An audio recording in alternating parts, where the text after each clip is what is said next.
Good morning to all my students of class 10th. This is the lecture number 2nd for the chapter Carbon and its compound. I hope आपने जो भी मैंने previous lecture पढ़ाया है उसको आपने revise किया है, कार्बन की प्रॉपर्टी को आपने अच्छे से पढ़ा है, किस तरीके से कार्बन जो है वो कोवैलेंट बॉन्ड बनाता है. I have already told you all, so उसको आप ज़रूर से रिवाइज करना. और आज के लेक्चर में बच्चों we will study a very important topic that is unique property of carbon. Carbon की कौन सी एक यूनिक प्रॉपर्टी होती है, उसमें आपको पढ़ना है catenation, nature of carbon, carbon single bond और हाइड्रोकार्बन. नेक्स्ट लेक्चर में हम ऑर्गेनिक का बेसिक स्टार्ट करेंगे हाइड्रोकार्बन से, कि किस तरीके से कार्बन और हाइड्रोजन आपस में जुड़ते हैं बॉन्ड के द्वारा और किस तरीके से हाइड्रोकार्बन का निर्माण होता है. तो आप कॉपी और पेन आप ले लो अपना और be ready. So students, let us begin our today's lecture. जो भी यूनिक प्रॉपर्टी है कार्बन की, उसके पहले हम कुछ इंपॉर्टेंट टॉपिक्स पढ़ेंगे कार्बन से रिलेटेड. आपको पता है कि कार्बन का जो एटॉमिक नंबर होता है 6 और एटॉमिक वेट होता है 12.011. ओके, आपको पता है कि कार्बन को हम C से रिप्रेजेंट करते हैं. इसका इलेक्ट्रॉनिक कॉन्फ़िगरेशन अभी आपने इस तरीके से नहीं पढ़ा है. ये 2s2 2p2 है. That is the Aufbau principle. ये आपके सिलेबस में नहीं है, ये आप 11th क्लास में जब जाओगे तो पढ़ोगे. तो आप इतना बस समझो कि कार्बन को C से रिप्रेजेंट करते हैं. It has the atomic number 6, it has the atomic weight 12 and you can से it is a non metal. ये सॉलिड होता है. It can form hexagonal compounds and it is weakly acidic. सबसे पहले अभी आज जो डिस्कस करते हैं स्टूडेंट्स, वो हम पढ़ेंगे एलोट्रॉप्स ऑफ कार्बन. एलोट्रॉप्स मतलब अपरूप. कार्बन कितने फॉर्म में पाया जाता है, तो आप ये इस बात को समझो कि एलोट्रॉप्स या अपरूप क्या होता है. कोई भी अगर एलिमेंट है वो अगर एक से ज़्यादा फिजिकल स्टेट में एग्जिस्ट कर सकता है. फिजिकल स्टेट मतलब उसकी भौतिक अवस्था उस पर्टिकुलर एलिमेंट की एक से ज़्यादा हो तो वो कहलाता है अपरूप या एलोट्रॉप्स. तो आपके सिलेबस में है कार्बन के जो एलोट्रॉप्स हैं, that is the first is the graphite और सेकेंड इज द डायमंड. सो अब हम ये थोड़ा बेसिक आप ये पढ़ लो कि किस तरीके से ये कार्बन के एलोट्रॉप्स फिजिकल स्टेट में कैसे होते हैं. आप यहाँ पे देखो, डायमंड आपने देखा है किस तरीके से डायमंड होता है and this is the graphite. तो एलोट्रॉप्स ऐसे आप कह सकते हो पर्टिकुलर एक एलिमेंट है, कार्बन है, उसके एक से ज़्यादा भौतिक अवस्थाएं नेचर में पाई जाती हैं, फिजिकल स्टेट पाया जाता है. तो सबसे पहले हम पढ़ते हैं डायमंड के बारे में. आप ये देखो, डायमंड का ये फिजिकल स्टेट है और ये आप देखो इसका स्ट्रक्चर इस तरह से दिया है. तो डायमंड जो होता है बच्चों, इट इज़ वेरी हार्ड, बहुत ज़्यादा वो एक्सट्रीमली हार्ड होता है, बहुत ज़्यादा आप कह सकते हो उसका जो फिजिकल नेचर होता है वो बहुत हार्ड होता है. ट्रांसपेरेंट क्रिस्टल होता है. ये आप देख सकते हो यहाँ पे कि कार्बन जो होता है, एलोट्रॉप जो है diamond, that is transparent crystal. और आप यहाँ पे ध्यान से देखो जो उसकी कार्बन के जो एटम्स हैं वो किस तरीके से अरेंज्ड हैं, टेट्राहेड्रल में अरेंज्ड हैं. बहुत ज़्यादा डिटेल में नहीं पढ़ना है आपको, बस बेसिक पॉइंट पढ़ लो कि it is very hard. Diamond जो होता है बहुत हार्ड होता है. It is a transparent crystal और कार्बन एटम्स जो होते हैं वो टेट्राहेड्रल लैटिस में अरेंज होते हैं. एलोट्रॉप्स ऑफ कार्बन, ये जो डायमंड होता है वो बहुत पुअर इलेक्ट्रिकल कंडक्टर होता है. मतलब ये विद्युत का बहुत ज़्यादा बुरा कुचालक, मतलब आप कह सकते हो कुचालक होता है. It is a very poor electrical conductor और it is a very good thermal conductor. यानी कि थर्मल कंडक्टर ये बहुत अच्छा होता है.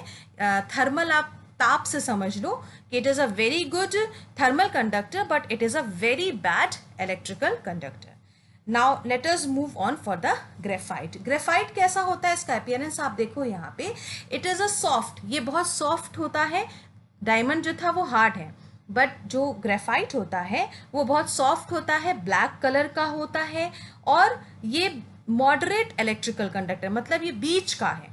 इलेक्ट्रिसिटी इसके अंदर से प्रोड्यूस हो सकती है लेकिन डायमंड में बहुत ज़्यादा अच्छे से इलेक्ट्रिसिटी प्रोड्यूस कर सकता है. Means it is a moderate, बीच का है ये, जो इलेक्ट्रिसिटी को अपने अंदर से पास कर सकता है.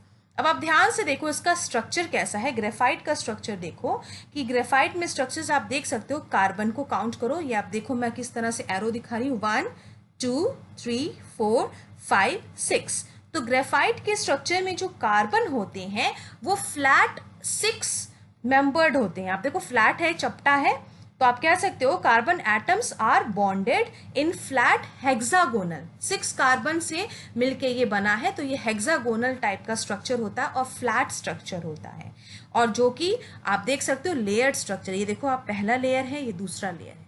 और कार्बन के जो आपने डायमंड का एलोट्रॉप पढ़ा, आपने डायमंड कैसा था, डायमंड का स्ट्रक्चर किस तरीके से था कि डायमंड में जो कार्बन एटम्स हैं वो टेट्राहेड्रल यानी कि 4 कॉर्नर्स पे अरेंज है। आप ये ध्यान से देखो, ये 4 कॉर्नर्स पे आप देखो 1 2 3 4, ये 4 कॉर्नर टेट्राहेड्रल, लैटिस मतलब कि किस तरीके से ये अरेंज्ड होते हैं कॉर्नर्स पे। तो स्ट्रक्चर बहुत इंपॉर्टेंट है, कभी कभी इसके लिए 2 नंबर्स में या 1 नंबर में होता है, तो हम सिंप्लीफाई में क्वेश्चंस कराऊंगी। अभी आप बेसिक जो है आप इसको समझो कि कार्बन 2 रूप में पाया जाता है, पहला है डायमंड, दूसरा है ग्रेफाइट। इसके नेचर के बारे में मैंने बताया आपको, और सिंपल इसके छोटे छोटे शॉर्ट नोट्स आते हैं जो आपके लिए बहुत इंपॉर्टेंट है और उसको मैं प्रोवाइड कराऊंगी। सो बच्चों, let us move on for the next topic. ये बहुत इंपॉर्टेंट टॉपिक है, आप इसको देखो। आप ऑर्गेनिक केमिस्ट्री अगर पढ़ने जा रहे हो और आपको कार्बन के नेचर के बारे में नहीं पता है तो आपको बहुत डिफिकल्ट हो जाएगा। तो ये छोटे छोटे टर्म्स हैं जो कि आपके बोर्ड के पॉइंट ऑफ व्यू से भी बहुत इंपॉर्टेंट है, उसको आप ध्यान से देखो। Tetra valence of carbon, tetra मतलब 4। सबसे पहले तो हम कार्बन के स्ट्रक्चर के बारे में पढ़ते हैं। आपने पढ़ा है कि कार्बन का एटॉमिक नंबर कितना होता है, 6 होता है, ठीक है। के शेल में 2 इलेक्ट्रॉन्स हैं, ये देखो न्यूक्लियस है, नाभिक है। उसके सबसे इनर शेल जो होता है, न्यूक्लियस के सबसे पास कौन सा शेल होता है, के शेल। तो के शेल में 2 इलेक्ट्रॉन होते हैं, और एल शेल में कितने इलेक्ट्रॉन हैं, 1 2 3 और 4। तो आप देख सकते हो कार्बन के स्ट्रक्चर में 6 इलेक्ट्रॉन्स हैं, 6 प्रोटॉन्स हैं और 6 न्यूट्रॉन्स हैं। अब ये टेट्रावैलेंस शब्द कहाँ से आया, टेट्रावैलेंस यानी कि कार्बन की जो वैलेंसी होती है, संयोजकता होती है, 4 होती है। अब आप ध्यान से देखो, ये तो शेल आपका के शेल है जिसमें 2 इलेक्ट्रॉन है, और एल शेल में 1 2 3 और 4 इलेक्ट्रॉन है। तो मेनली वैलेंसी का डेफिनेशन क्या होता है, combining capacity of an atom, कि कोई भी एटम किस तरीके से कंबाइन कर सकता है, उसकी कैपेसिटी क्या है। तो इसके आउटर मोस्ट शेल में कितने इलेक्ट्रॉन है, 1 2 3 और 4। ध्यान से आप देखो 1 2 3 और 4 इलेक्ट्रॉन से, ये के शेल में है और ये एल शेल में है। तो यानी कि अब आप ये देखो कि ये इसकी जो टेट्रा वैलेंसी है वो 4 है। टेट्रा का मतलब ही 4 हुआ, यानी कि ये 4 बॉन्ड बना सकता है। अब आप ध्यान से देखो, इससे पहले भी मैंने मीथेन के बारे में बताया था आपको। तो ये कार्बन है जिसके आउटर मोस्ट शेल में 4 इलेक्ट्रॉन है, और हाइड्रोजन 4 हाइड्रोजन है जिसके एक ही इलेक्ट्रॉन्स होते हैं, 1 2 और 3 और 4। कार्बन को अपना ऑक्टेट पूरा करने के लिए 4 इलेक्ट्रॉन चाहिए, और हाइड्रोजन को अपना ड्यूप्लेट पूरा करने के लिए 1 इलेक्ट्रॉन चाहिए। तो कार्बन और हाइड्रोजन जो है आप देखो सिंगल बॉन्ड बना लिया। ये आप ध्यान से देखो पॉइंट को, ये कार्बन का पहला वैलेंस इलेक्ट्रॉन, ये कार्बन का दूसरा वैलेंस इलेक्ट्रॉन, ये कार्बन का तीसरा, और ये कार्बन का चौथा वैलेंस इलेक्ट्रॉन जो के शेल में जो एल शेल में पाया जा रहा है। और हाइड्रोजन का 1 इलेक्ट्रॉन, दूसरे हाइड्रोजन का 1 इलेक्ट्रॉन, तीसरे हाइड्रोजन का 1 इलेक्ट्रॉन और चौथे हाइड्रोजन का 1 इलेक्ट्रॉन कंबाइन करके टेट्रावैलेंसी यानी कि 4 बॉन्ड बना रहा है। इस बात को आप ध्यान दीजिएगा। तो कार्बन का नेचर क्या होता है कि वो टेट्रावैलेंसी शो करता है। उसकी कंबाइनिंग कैपेसिटी कितनी है, 4, यानी कि 4 अदर एटम से वो कंबाइन कर सकता है, इससे ज्यादा वो कंबाइन नहीं कर सकता। इस बात को आप ध्यान देना। क्यों? क्योंकि इसके आउटर मोस्ट शेल में यानी एल शेल में 4 इलेक्ट्रॉन्स हैं, और यही जो आउटर मोस्ट शेल में या संयोजी इलेक्ट्रॉन है वही दूसरे एटम के साथ बॉन्ड करने की क्षमता रखते हैं। इसीलिए कार्बन की वैलेंसी जो होती है वो 4 होती है। Let us move on for the next topic. Unique property में आप पढ़ोगे नेक्स्ट। आपने पिछले स्लाइड में देखा कि किस तरीके से कार्बन जो है वो टेट्रा वैलेंसी शो करता है, यानी कि वो किन्हीं भी 4 अलग एटम से जो है 4 बॉन्ड बना सकता है। उसकी कंबाइनिंग कैपेसिटी कितनी है, 4 है।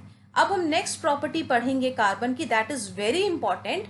इसको कहते हैं कैटिनेशन, इसका हिंदी है श्रृंखलन। कैटिनेशन बेसिकली क्या होता है कि कार्बन की एक ये बहुत इंपॉर्टेंट प्रॉपर्टी है, आप देखो ध्यान से। और इसमें होता क्या है कैटिनेशन में कि लार्ज चेन कार्बन आपस में लिंक होते हैं, आपस में जुड़ते हैं और ये लार्ज चेन बनाते हैं। मतलब कार्बन के पास कैपेसिटी होती है कि वो एक साथ जुड़ने की प्रवृत्ति रखते हैं, ठीक है। They give rise to large number of carbon atoms. जब कार्बन एटम, अब आप यहाँ पे ध्यान से देखो इस डायग्राम में, देखो किस तरीके से कार्बन एक दूसरे से सिंगल बॉन्ड से जुड़ने की क्षमता रख रहा है। ठीक है, तो कैटिनेशन प्रॉपर्टी क्या होता है? Catenation is the self linking property. कोई भी एटम अपने ही एटम के साथ सेल्फ लिंक होता है, आपस में कनेक्ट होके लॉन्ग चेन बना लेता है। देखो जिस तरीके से लॉन्ग चेन बना लेता है, या इस तरीके से रिंग भी बना सकता है। So you can say that catenation can be defined as the self linking, आपस में लिंक होके वो लंबा चेन भी बना सकता है इस तरीके से, या रिंग भी बना सकता है। तो ये कार्बन की बहुत इंपॉर्टेंट प्रॉपर्टी है जो बोर्ड में भी पूछता है। तो आप ध्यान से देखो कैटिनेशन में, it is a very important property of carbon.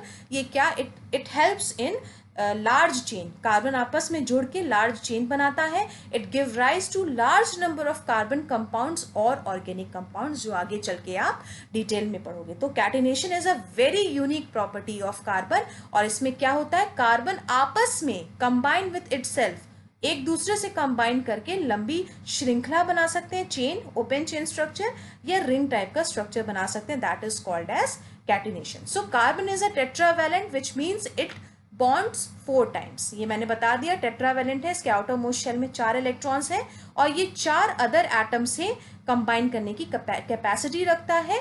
4 से ज्यादा न 4 से कम, कार्बन हमेशा 4 बॉन्ड ही बनाएगा, टेट्रावैलेंसी शो करेगा। Carbon is one of the few elements that can form chain with itself.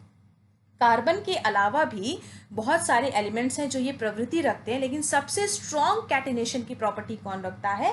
Carbon रखता है। कार्बन के अलावा सिलिकॉन है, SI, वो भी रखता है ये प्रॉपर्टी। सल्फर है, वो भी इस प्रॉपर्टी को रखता है कैटिनेशन को, और बोरॉन भी। बट सबसे ज़्यादा स्ट्रॉन्ग जो ये प्रॉपर्टी होती है कैटिनेशन की, वो कार्बन में होती है।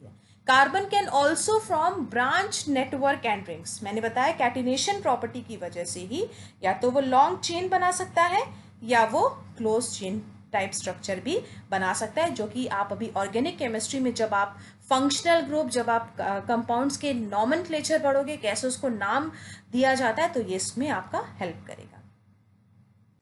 सो बच्चों, आपने जितना अभी पढ़ा है यूनिक प्रॉपर्टी, उसको मैं रिवीजन करवा दे रही हूँ, आप ध्यान से देख लो। Unique property of carbon atom, carbon has the ability to form very long chains of interconnecting carbon carbon single bond. यही आपने पढ़ा कैटिनेशन यानी श्रृंखलन में। This property is called catenation. अब यहाँ पे ध्यान से देखो किस तरीके से जब आप हायर क्लासेस में जाओगे, जब आप केमिस्ट्री को और डीपली पढ़ोगे, तो देखोगे कि बहुत लार्जर मॉलिक्यूल्स होते हैं कार्बन की, और इस कैटिनेशन श्रृंखलन प्रवृत्ति की वजह से बहुत लंबे लंबे चेन के या क्लोज रिंग टाइप के स्ट्रक्चर्स पाए जाते हैं। जैसे बायोमॉलिक्यूल्स है, प्रोटीन हुआ, लिपिड हुआ, न्यूक्लिक एसिड हुआ, बहुत सारे ऐसे हैं जिसमें कार्बन जो है वो बेसिक कॉम्पोनेंट है। ठीक है, और इस तरीके से किस तरीके से ये आपस में जुड़ते हैं, या तो वो लॉन्ग चेन के फॉर्म में जुड़ेंगे या क्लोज रिंग के फॉर्म में जुड़ेंगे। इन्हीं को, इसी प्रॉपर्टी को कैटिनेशन प्रॉपर्टी कहते हैं, जो कि बहुत इंपॉर्टेंट है। नेक्स्ट पॉइंट है carbon carbon bonds are strong. जो कार्बन और कार्बन के बीच में जो बॉन्ड होता है वो बहुत ज़्यादा स्ट्रॉन्ग होता है और स्टेबल भी होता है। This property allows carbon to form an almost infinite number of compounds. Infinite मतलब जिसकी संख्या ही नहीं है। कैटिनेशन प्रॉपर्टी की वजह से कार्बन कार्बन सिंगल बॉन्ड पाया जाता है, जो कि बहुत स्ट्रॉन्ग होता है, प्रबल होता है, और बहुत ज़्यादा स्टेबल यानी स्थायी होता है। और इसी की वजह से carbon carbon almost infinite number of compounds बनाते हैं, मतलब जिनकी कोई गिनती ही नहीं है। In fact, there are more known carbon containing compounds than all the compounds of the chemical elements combined except those of hydrogen, because almost all organic compounds contain hydrogen too. ठीक है, तो कार्बन के पास ये tendency होती है कि वो लंबी श्रृंखला के रूप में, चेन के रूप में एग्जिस्ट कर सकता है, या रिंग के फॉर्म में भी एग्जिस्ट कर सकता है। और वो किस तरीके से कंबाइन करता है, कितने एटम्स की कैटिनेशन प्रॉपर्टी रखता है, वो इनफाइनाइट है। मतलब ऑर्गेनिक कंपाउंड्स का बेसिक जो स्केलेटन होता है वो कार्बन होता है और हाइड्रोजन होता है, तभी उसको क्या आप बोलते हो, hydrocarbon. The simplest form of an organic molecule is the hydrocarbon. Hydro मतलब hydrogen, carbon means carbon. A large family of organic compounds. that are composed of hydrogen atoms bonded to a chain of carbon atoms. तो hydrocarbon मतलब जो hydrogen और carbon दोनों एक साथ जुड़ते हैं, और आगे आप हाइड्रोकार्बन की श्रृंखला में पढ़ोगे जब आप नॉमेनक्लेचर पढ़ोगे, एल्केन, एल्कीन, एल्काइन, ये सारी हाइड्रोकार्बन्स हैं जिसमें कार्बन जो है हाइड्रोजन से बॉन्डेड होता है. सो स्टूडेंट्स, जितने भी आप हिंदी मीडियम के स्टूडेंट्स हैं, मैंने ये उसी सेम टॉपिक को ट्रांसलेट किया है, नोट्स दिया है, आप इसको देख लीजिएगा, कॉन्सेप्ट को क्लियर कर लीजिएगा.